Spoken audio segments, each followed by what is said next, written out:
A lot of parenting is also good modeling. So we have to be good role model to our kids. Ibig sabihin nun, kung ano yung sinasabi mo sa kanila, dapat ginagawa mo rin. Kasi with our kids, it's not really what we teach them, but it's what they see. It's actually caught, not taught.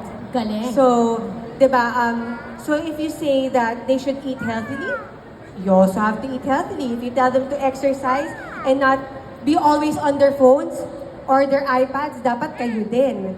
Kasi para tayong follow the leader yung mga anak natin eh. Fina-follow nila yung leader nila. Eh kung yung leader nila, hindi good role model, hindi good example, di ba? Iba yung sinasabi, mahirap yon. And at the same time, when it comes to taking care of our gut health, syempre, tayo rin imomodel natin yung kumakain tayo ng mabuti, hindi tayo lagi junk food, hindi tayo lagi oily food. Papakita rin natin na while we can enjoy these treats once in a while, ang bigger part dito yung araw-araw natin. Paano ba tayo kumakain? And at the same time, yung hygiene natin, di ba? Ayusin na natin. Let's teach our kids good hygiene. And at the same time, make sure that we supplement properly with Ersaflora. And it's not just our kids that we protect, but we also have to protect ourselves, di ba?